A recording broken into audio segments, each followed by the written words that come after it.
CM Jagan మళ్లీ CM అవడం ఖాయమని మైదుకూరు నియోజకవర్గం ఎమ్మెల్యే సెట్టిపల్లి రఘురామరెడ్డి జోస్యం చెప్పారు. మైదుకూరు నియోజకవర్గంలో వైసీపీ ఎన్నికల ప్రచారంలో భాగంగా ఇంటింటికి తిరుగుతూ గెలిపే లక్ష్యంగా హోరాహోరీగా ప్రచారాన్ని వైఎస్ఆర్ కాంగ్రెస్ పార్టీ నిర్వహిస్తుంది. మైదుకూరు నియోజకవర్గం ఎమ్మెల్యే అభ్యర్థి సెట్టిపల్లి రఘురామరెడ్డి, కడప పార్లమెంట్ అవినాష్ రెడ్డిలు మైదుకూరు నియోజకవర్గంలో ప్రతిరోజు మండలంలో ఏదో ఒక గ్రామంలో ప్రచారం నిర్వహిస్తూ వైఎస్ఆర్ కాంగ్రెస్ పార్టీని గెలిపించాలని ప్రజలను కోరుతున్నారు. శుక్రవారం చాపాడు మండలం మడూరు గ్రామంలో సార్వత్రిక ఎన్నికల ప్రచారాన్ని నిర్వహించి ఫ్యాన్ గుర్తుపై తమ ఓటు వేసి గెలిపించాలని ఎమ్మెల్యే రఘురామరెడ్డి, ఎంపీ అవినాష్ రెడ్డిలు ప్రజల్ని కోరారు.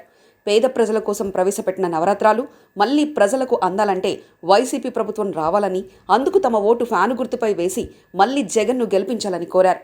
మీ ఇంట్లో మంచి జరిగి ఉంటే మాకు ఓటెయ్యండి అంటూ వైసీపీ నాయకులు ప్రజల్ని కోరారు. మాడూరు వైసీపీ యువ నాయకుడు వినయ్ కుమార్ రెడ్డి ఆధ్వర్యంలో గ్రామ ప్రజలు అభ్యర్థులకు ఘనస్వాగతం పలికారు. చంద్రబాబు నాయుడు ఓటమి భయంతో అన్ని పార్టీలను కలుపుకొని వైసీపీ పార్టీని ఓడించాలని చూస్తున్నారని, ప్రజలు తగిన గుణపాఠం చెప్తారని, ప్రజలకు మేలు చేసిన ప్రభుత్వం వైసీపీ ప్రభుత్వమేనని ఓటర్లకు వివరించారు. మాడూరు గ్రామంలో నెలకొన్న సమస్యలను వైసీపీ ప్రభుత్వం వచ్చిన వెంటనే పరిష్కరిస్తామని ప్రజలకు హామీ ఇచ్చారు. గ్రామ సచివాలయ వ్యవస్థ ఏర్పాటు చేసి ప్రజల వద్దకే పరిపాలన అందించిన ప్రభుత్వం జగనన్న ప్రభుత్వం అని ఓటర్లకు వివరించారు. ఏ గ్రామానికి వెళ్లినా ప్రజలు వైసీపీ ప్రభుత్వానికి పట్టం కట్టేందుకు సిద్ధంగా ఉన్నామని తెలుపుతున్నారని వైసీపీ నాయకులు వివరించారు. మైదుకూరు ఎమ్మెల్యే సెట్టిపల్లి రఘురామరెడ్డిని, కడప పార్లమెంట్ అభ్యర్థి అవినాష్ రెడ్డిని అత్యధిక మేజార్తో గెలిపించాలని ప్రజలను కోరారు.